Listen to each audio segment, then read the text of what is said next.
We did an experiment with the Cape Girardeau Fire Department, and turns out modern furniture like this couch here don't just burn differently, they burn hotter and faster, posing as a real danger for people like you.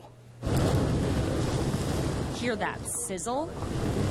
That's a sign of what this couch is made of. I like to say you're sitting on comfortable gasoline. That's right. As nice as those big comfy couches are, they're made of petroleum-based products, essentially fuel for a fire. Modern day furniture, because of what is made out of petroleum-based products, they tend to burn faster and release heat quicker. We put that to test. Couch 1 was made of more legacy materials like cotton and wool.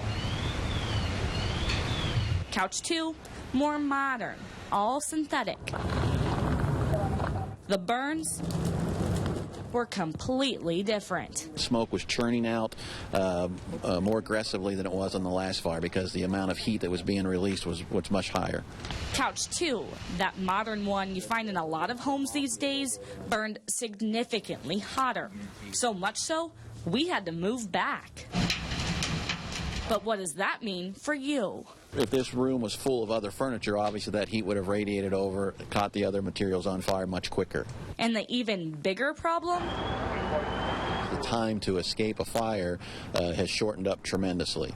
A scary reality, especially since recent research shows 85% of all U.S. fire deaths occur in the home. And it's not just your furniture that's putting your home at risk. It's a deadly combination of lightweight construction and open floor plans that just feed a fire oxygen. The result? House fires that burn 8 times faster. We have to look at a better way to meet the hazard that we're creating in this desirable built environment. What so proudly we hailed.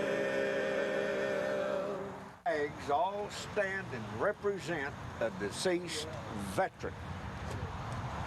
And many of them even maybe came off of their coffin. 450 flags in total, all representing Cape Girardeau County veterans from World War I to now. Through the perilous fight.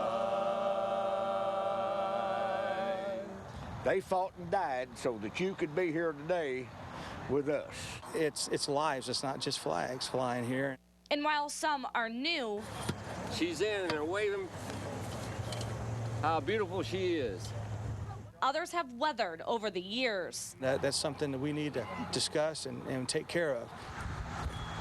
But the VFW can't do it alone. I think what you're seeing is kind of a resurgence and a refocus on what we're doing here and really trying to bring the public into the discussion and say, you know, at some point some of these flags need to be replaced and this is really a community effort. And 200 of the flags are brand new.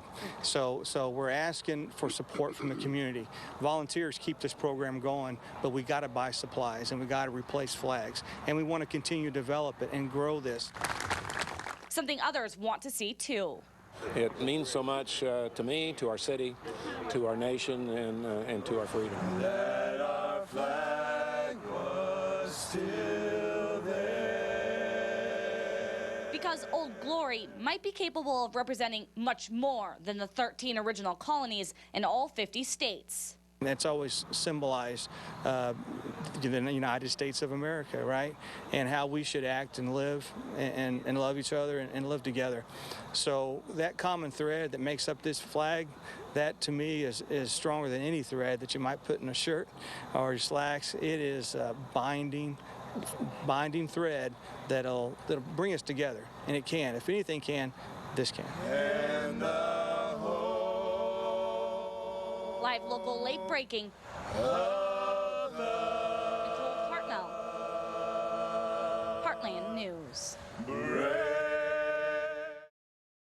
other medical history. Your timeout, 17:39. When firefighters hear that sound, Since yesterday evening. the call could be for anything. You don't know what you're facing. You know, you just know you have to respond. You know, that's your duty as a volunteer fireman is to respond.